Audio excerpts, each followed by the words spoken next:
პირველ რიგში მინდა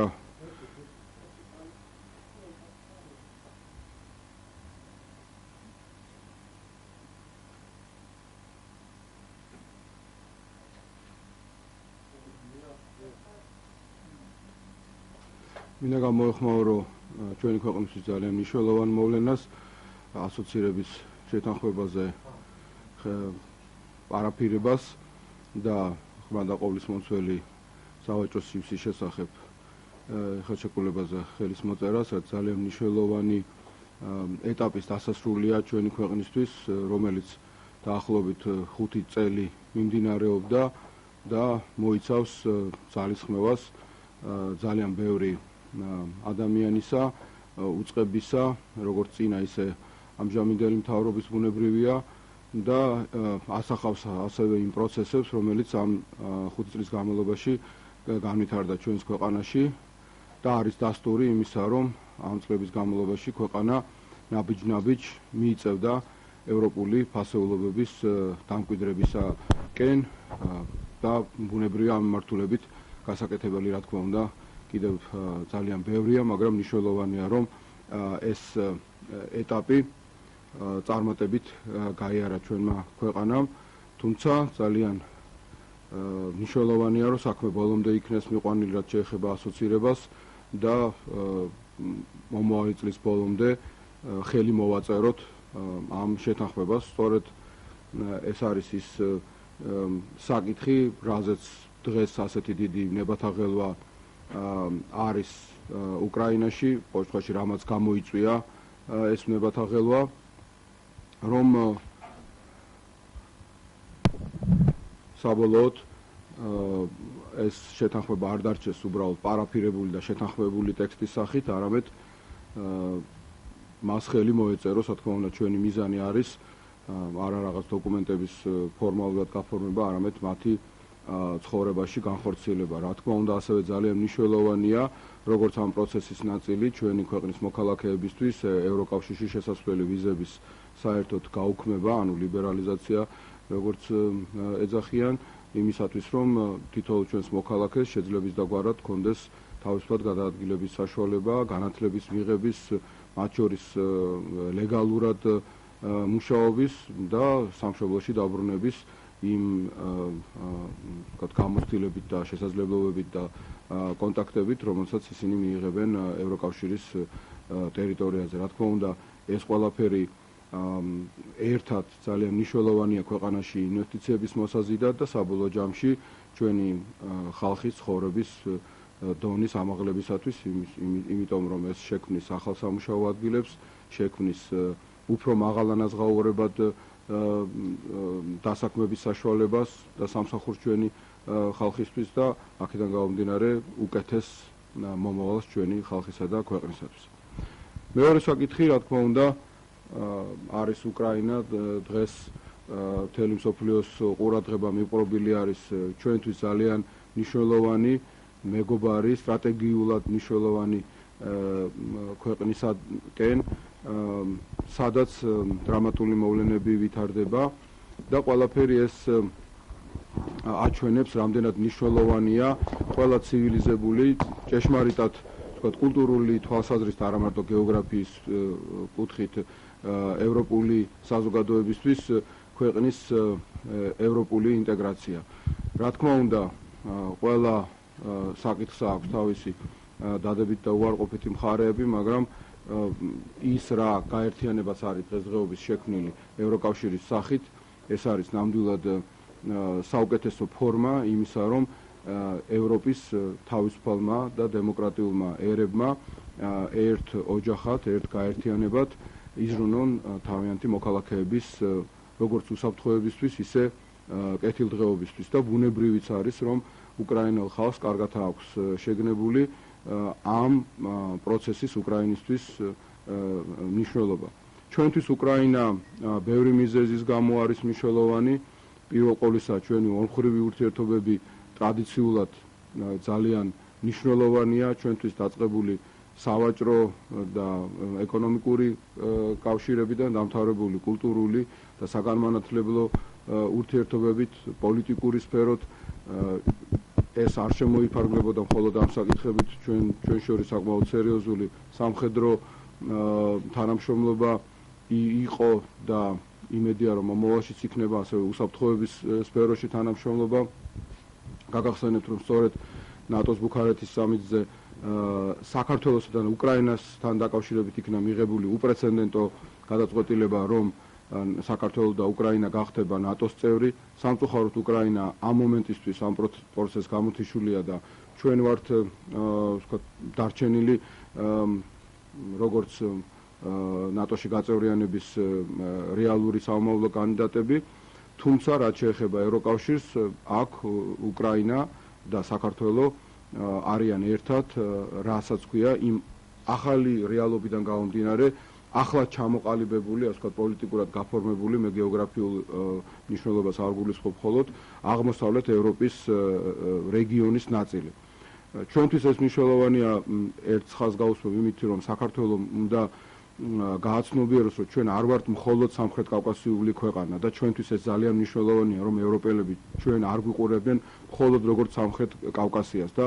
რეგიონის თვალსაზრისით არ აღიქვამდნენ საქართველოს როგორც მხოლოდ სამხრეთ კავკასიას. ჩვენ ვართ უფრო ფართე რეგიონის, რაც ჩვენთვის ძალიან ხელსაყრელია, აღმოსავლეთ ევროპული რეგიონის ნაწილი. და ამ რეგიონში უკრაინა არის, რა თქმა უნდა, ძალიან მნიშვნელოვანი ქვეყანა, ყველაზე მნიშვნელოვანი ქვეყანა, მოდით ასე ვთქვათ, პირდაპირ, თავისი მოსახლეობით, გეოგრაფიით, პოტენციალით, როგორც სამხედრო, ისე ეკონომიკური და სხვა თვალსაზრისით და აქედან გამომდინარე, ის თუ რა მოხდება უკრაინაში, ის თუ როგორ გააგრძელებს უკრაინა ევროპული ინტეგრაციის პროცესს, არ არის სულ ერთი აღმოსავლეთ ევროპის რეგიონის სხვა სახელმწიფოებისთვის, მათ შორის არც საქართველოსთვის და მოლდოვასთვის, რომლებმაც ვილნიუსის სამიტზე ნაბიჯი გადადგეს წინ. ჩვენ იმედი გვაქვს, რომ უკრაინაში მოვლენები განვითარდება მშვიდობიანად, ყოველგვარი ძალადობის გარეშე, რა თქმა უნდა, გმობთ ძალადობას უდანაშაულო მშვიდობიანი მომიტინგეების მიმართ, მოუწოდებთ ყველას, ვისაც ეს ეხება პირველ ყოვლისა ხელისუფლებას, რომ ყველაფერი განვითარდეს კონსტიტუციის და კანონის ფარგლებში ძალადობის გარეშე. ჩვენ მხარს უჭერთ კიდევ ერთხელ უკრაინის ხალხის სწრაფვას ევროპის თავისუფალ დემოკრატიულ ერთა ოჯახში უკრაინისთვის ღირსეული და სრულუფლებიანი ადგილის დამკვიდრებისათვის და მათ ბრძოლას უცხადებთ სოლიდარობას ამ გზაზე. ჩვენ ნაციონალურ მოძრაობამ იცით თქვენ საპარლამენტო განცხადების ტექსტით შევთავაზეთ უმრავლესობას. იმედია, რომ საქართველოს მთავრობაც სწორედ ამ პოზიციებზე დგას და უფრო აქტიურად გამოამჟღავნებს თავის პოზიციას და დამოკიდებულებას. ჩვენ რო იტყვიან ყოველწუთიერად ვადევნებთ თვალყურს უკრაინაში განვითარებულ მოვლენებს, არა მარტო პრესის და ტელევიზიის მეშვეობით, არამედ ჩვენი პირადი კონტაქტებით, იმასაც გეტყვით, რომ არ არის გამორიცხული, რომ ჩვენ უახლოეს საათებში გარკვეული პატარა დელეგაციით გავემგზავროთ უკრაინაში. ჩვენ ბუნებრივია არანაირ პოლიტიკურ პროცესებში მონაწილეობას არ მივიღებთ, უბრალოდ გვექნება საშუალება ვიყოთ ადგილზე და ჩვენი ადგილზე მათთან ერთად ყოფნით ხელი შეუწყოთ ქვეყანაში მშვიდობიან პროცესებს, გამოვხატოთ სოლიდარობა ჩვენი უკრაინელი მეგობრებისათვის მიმართ და უკრაინელი ხალხისა და სახელმწიფოს კეთილდღეობის მიმართ და ევროპული განვითარების მიმართ გამოვხატოთ ისე და ისე სოლიდარობა. ერთი ასპექტი რა არის, ვთქვათ, ნათელი ამას აღნიშნავს კიდევაც უკრაინის უმაღლესი ხელმძღვანელობა. ჩვენ ყველა ვნახეთ კადრები უკრაინის პრეზიდენტისა და ანგელა მერკელის მოკლე საუბრისა, სადაც ის აღნიშნავდა, რომ უკრაინა არის დარჩენილი პირისპირ რუსეთთან. აი ამ ორიოდე სიტყვით ამ ასპექტზე გავამახვილებ ყურადღებას და გეტყვით, რომ ნათელია, რომ ეს გადაწყვეტილება, რომ ამ მომენტისთვის უკრაინამ ხელი არ მოაწეროს ასოცირების შეთანხმებას, მიღებული იქნა რუსეთის მხრიდან იმ ბერკეტების გამოყენების შედეგად განხორციელებული ზეწოლით, რომელი ბერკეტებიც რუსეთს გააჩნია ყველა მისი მეზობელი სახელმწიფოს მიმართ სხვადასხვა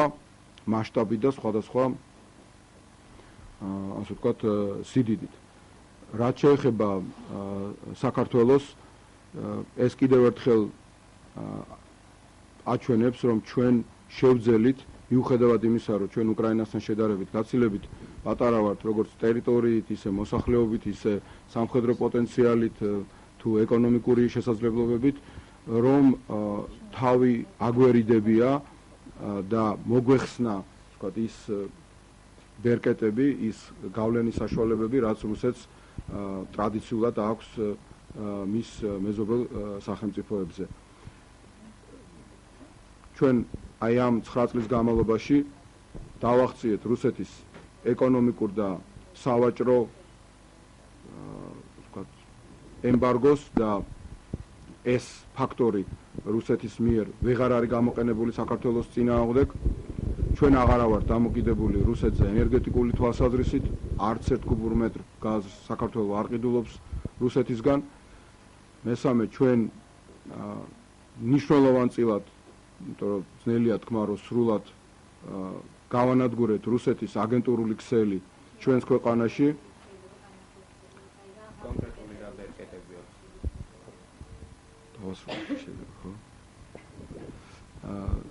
და ჩვენ ძალიან ბევრი ის ვთქვათ აგენტი და საქართველოს წინააღმდეგ ჯაშუშობით დაკავებული ადამიანი გამოვავლინეთ, რომელიც სამწუხაროდ გამოუშვა დღევანდელმა მთავრობამ ციხიდან, თან ბოდიში გადაუხადა და თან მათ პოლიტპატიმრები უწოდა. ასევე პოლიტიკური თვალსაზრისით ჩამოცილდა ძალიან ბევრი მენტალურად რუსეთზე ორიენტირებული პოლიტიკოსი აქტიურ საზოგადოებრივ საქმიანობას. ეს არის უფრო ძალისხმევა მთელი საზოგადოებისა, არა მარტო მთავრობის დამსახურება და ეს ყველაფერი მოიტანა იმ პროცესებმა, რაც აი ამ 9 წლის განმავლობაში მიმდინარეობდა ჩვენს ქვეყანაში. ჩვენ ასევე ძალიან მნიშვნელოვანია შევძელით რუსული ბაზების საქართველოს ტერიტორიიდან გაყვანა. სამწუხაროდ ერთი უმნიშვნელოვანესი ძალიან სერიოზული ბერკეტი, რა თქმა უნდა, რუსეთს კვლავ რჩება საქართველოზე, ეს არის ოკუპირებული ტერიტორიები და ამ ტერიტორიებზე არსებული უკანონო სამხედრო ბაზები, უკანონო სამხედრო ოკუპაცია ჩვენი ტერიტორიების. თუმცა აი ყველაფერი ის, რაც ჩვენ უკვე შევძელით, მიუხედავად ოკუპაციის მიმდინარეობისა, უკრაინაზე ბევრად უფრო ნაკლები შესაძლებლობების მქონე ჩვენ ქვეყანას, სწორედ აქვს იმის საშუალება, რომ გადადგას ის ნაბიჯები, რომელიც ჩვენი ქვეყნის ინტერესებში შედის და არ დაყვეს რუსეთის ზეწოლას. აი სწორედ კიდევ ერთხელ ძალიან კარგად გვაჩვენებს, რა გაკეთდა აი ამ 9 წლის განმავლობაში, იმიტომ რომ ნათლად ჩანს ჩვენთვის და მთელი მსოფლიოსათვის და განსაკუთრებით უკრაინელი ხალხისთვის, თუ რას ნიშნავს იმას, რომ თავის დროზე ის ნაბიჯები, რომელიც გადაიდგა საქართველოში, სამწუხაროდ ვერ გადაიდგა უკრაინაში და უკრაინა კვლავ დარჩა იმ ზეგავლენის ქვეშ, რომელ ზეგავლენასაც დღეს რუსეთი იყენებს უკრაინაზე, იმისთვის, რომ უკრაინამ არ გადადგას ამ ქვეყნისთვის სასიცოცხლოდ მნიშვნელოვანი მისი მომავლის გამსაზღვრელი მნიშვნელოვანი სტრატეგიული ნაბიჯი. ამ თვალსაზრისით, რა თქმა უნდა, ძალიან სასარგებლოა, რომ თითოეულმა ჩვენთაგანმა კიდევ ერთხელ გავიაზროთ მთელი ამ წლების განმავლობაში განხორციელებული ნაბიჯები საქართველოს წინა ხელისუფლებისა, გარკვეულწილად, გარკვეულ სფეროებში გრძელდება ეს პოლიტიკა ახალი ხელისუფლების მხრიდან, სამწუხაროდ ცალკეული მიმართულებებით ეს პოლიტიკა ვერ გრძელდება, თუ არ გრძელდება, ეს უკვე სხვა საკითხია და გარკვეულწილად მთელ რიგ სფეროში უკუსვლასაც აქვს ადგილი, თუმცა ამ ეტაპზე მთლიანობაში ჩვენ ქვეყანას აქვს იმის საშუალება, რომ აი ამ ზეწოლების ქვეშ არ დაყვეს რუსეთის ნებას და გააგრძელოს სწორი მიმართულებით სვლა. ეს ძალიან მნიშვნელოვანია, რომ ჩვენ ყველამ ერთად ხელისუფლებამაც, ოპოზიციამაც და თელმა საზოგადოებამ შევძლოთ მთლიანობაში ამ პროცესის შენარჩუნება. მე მგონი თქვენ შეკითხვასაც გავეცი პასუხი. და ერთი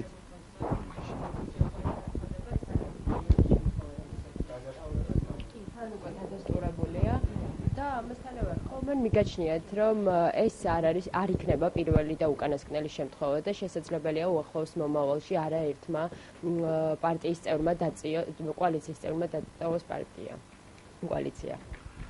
იცით, ახლა განსხვავებით სხვა პოლიტიკოსებისაგან არც მე და არც ჩვენი პარტიის წევრებს არ გვჩვევია არც ქილიკი რომელიმე პოლიტიკოსის მიმართ და არც პოლიტიკური გაუმართლებელი პროგნოზების კეთება. ფაქტია, რომ ის მიზეზი, რაც გამოცხადა საგანელიძის პოლიტიკიდან წასვლასთან დაკავშირებით არ არის დამაჯერებელი და იმედი გვაქვს, რომ საზოგადოება ნამდვილ მიზეზს ამისას გაიგებს. საზოგადოებას არც ის გაუგია და ხალხშორის გამიკვირდა, მე ყოველთვის არ მომისმენია ჟურნალისტებსაც რაღაცა კითხვები არ დაუსვამს, რატომ მოხსნეს ქართული ოცნების ფრაქციის თავმჯდომარეობიდან ქუცნაშვილი, ყოველთვის ამის თაობაზე არავის არანაირი განმარტება არ გაუკეთებია. ეს საკითხიც ფართე საზოგადოებისთვის გაურკვეველი დარჩა, ისე როგორც რა პროცესები მიდის რეალურად ქართული ოცნების წიაღში. ხა ძალიან ბევრი გასაკვირი რამ რომ მოხდა ამ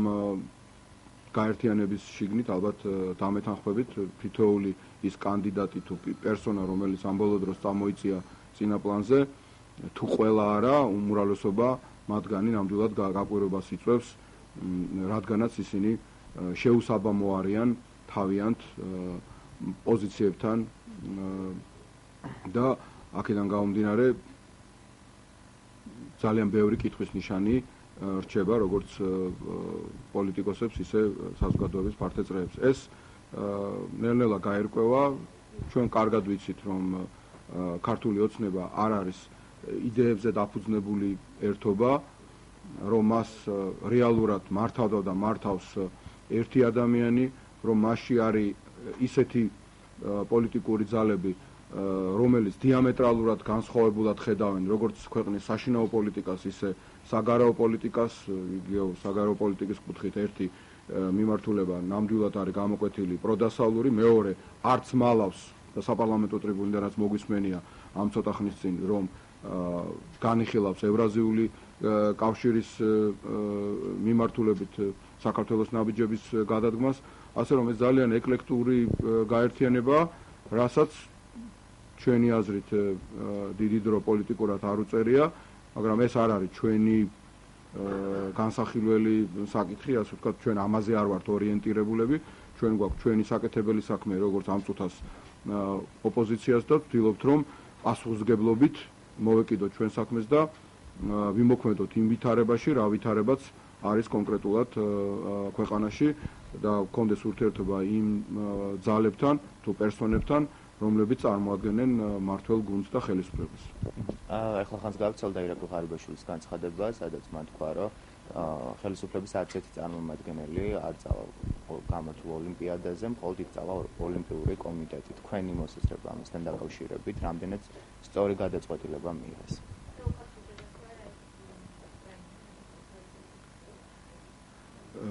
მე მივესალმები პრემიერ-მინისტრის ამ განცხადებას, ეს ნამდვილად მე ვფიქრობ, რომ განსახილველიც რო იყო, ჩემი აზრით აბსოლუტურად გაუგებარი იყო, იმიტომ რომ ჩვენ გვესმოდა მთავრობის წევრების ესეთი კომენტარიც, რომ აი ვერ ვხედავთ მიზეზს, რატო არ შეიძლება, რატო არ უნდა წავიდეს მთავრობის წევრები ოლიმპიადაზე და ძალიან სამწუხაროა, რომ საქართველოში არიან ისეთი მთავრობის წევრები, რომლებიც საერთოდ ვერ ხედავენ მიზეზს, რატო არ შეიძლება ქართული მთავრობის წევრი წავიდეს ოლიმპიადაზე იმ ვითარებაში, რაც ყველასთვის კარგად არის ცნობილი და ამაზე საუბარი აღარავის არ ჭირდება, ხო ახლა ჩვენი ქვეყანა ყავს ოკუპირებული რუსეთს და მეტი რა მიზეზი უნდა კონდეს გაუგებარია, მეტი რა უნდა გიქნას რუსეთმა, რომ ეს მიზეზი დაინახო, რომ მის პროპაგანდისტულ ღონისძიებაზე არ წახვიდე როგორც მთავრობის წევრმა. ჩვენ უფრო მეტიც საკითხს ვაყენებთ და ვთვლით, რომ არც საერთოდ საქართველოს მონაწილეობა არ არის მიზანშეწონილი სპორტსმენების დონეზეც ამ ღონისძიებაში, იმიტომ რომ ეს არის პუტინის ოლიმპიადა, ეს არის პუტინიადა და არა ოლიმპიადა, ამ ღონისძიებას ოლიმპიურ სულისკვეთებასთან და ოლიმპიური ქარტიის პრინციპების განხორციელებასთან თითქმის არაფერი აქვს საერთო, თუ არა, ვთქვათ, ვიზუალური მხარე ის, რომ იქ ფიზიკურად ვთქვათ, სპორტსმენები ერთმანეთს შეეჯიბრებიან, თუმცა სულისკვეთების თვალსაზრისით ეს აბსოლუტურად განსხვავებულია იმ იდეებისაგან, რა იდეებზეც არის დაფუძნებული ოლიმპიური ქარტია და არის და მოემსახურება მხოლოდ დესპოტური სახელმწიფოს ოკუპანტი ქვეყნის პროპაგანდისტულ მიზნებს. ამიტომ აბსოლუტურად გაუმართლებელი არის ჩვენი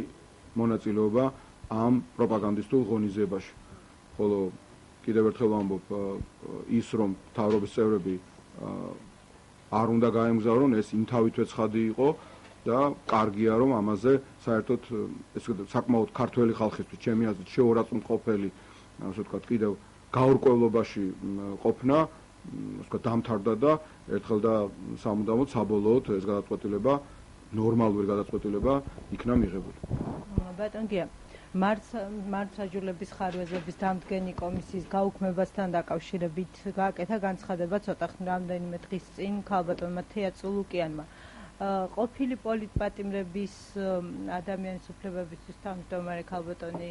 ნანა კაკაბაძე, ასევე სხვა ადამიანები ამბობენ, რომ სამართლიანობა უნდა აღდგეს და ამ კომისიამ მუშაობა უნდა გააგრძელოს. დღეს როგორც მათი ინფორმაციით ციხეებში დაიწყო შიმშილობა, პატიმრების შიმშილობენ გეგუთის, ქსნის და გლდანის საპყრობილეებში. და პარასკევამდე აძლევან ხელისუფლებას დროს იმისთვის, რომ მათ გადახედონ აი ამ გადაწყვეტილებას. ხელისუფლება ამბობს, რომ არ არის ფინანსები იმისთვის, რომ ამ კომისიამ მუშაობა გააგრძელოს. თქვენ რა სიტყვით ამასთან დაკავშირებით? ნუ რა თქმა უნდა, სამწუხაროა, რომ ხელისუფლებას არ აქვს იმის უნარი, რომ ასეთი უსუსური ტყუილი არ შესთავაზოს საზოგადოებას და უთხრას სიმართლე, რომ თავისთავად ამ კომისიის შექმნის იდეა იყო აბსურდი, ხოლო რაც შეეხება ადამიანებს, რომლებიც საკმაოდ ცნობილი არიან საზოგადოებისთვის, როგორც ქურდული სამყაროს და კრიმინალური სამყაროს ადვოკატები და დამცველები, ადვოკატები ამ შემთხვევაში ბრჭყალებით, იმიტომ რომ პროფესიულ ადვოკატურასთან ნამდვილად არანაირი პრეტენზია არ მაქვს. მათი რეაქცია აბსოლუტურად გასაგებია. მათ დიდი იმედი ჰქონდათ, რომ ქურდული სამყარო მთელ ქვეყანაში აიღებდა კონტროლს კვლავ ნაწილობრივ განხორციელდა ეს, როგორც მოგეხსენება, ციხეებში უკვე აღდგა ქურდული სამყაროს კონტროლი და იქ უკვე დიდწილად არა 100%-ით რა თქმა უნდა 100%-ით არც აროდოს არ იყო, იმიტომ რაღაცა მცირე ნაწილი ყოველთვის ჰქონდა ადმინისტრაციას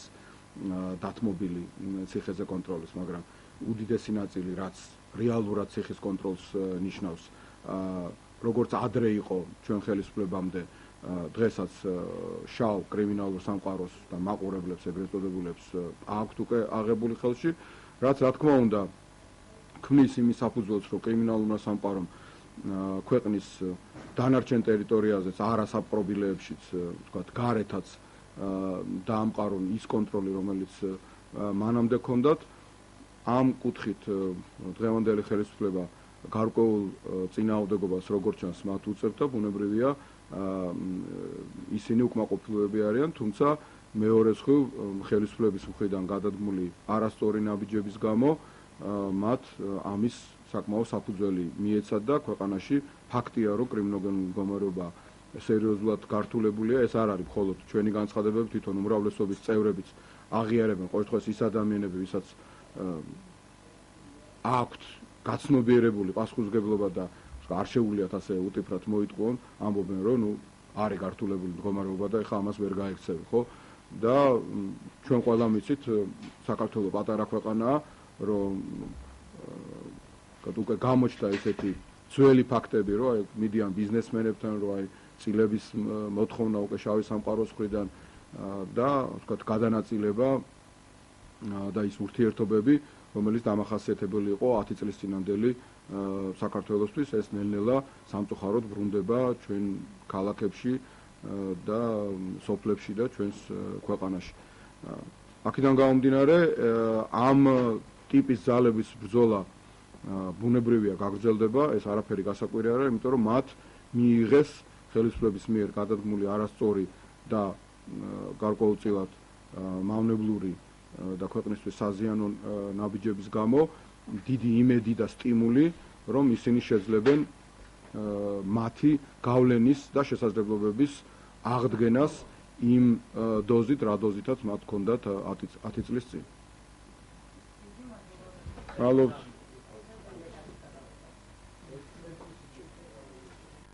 აუდიტის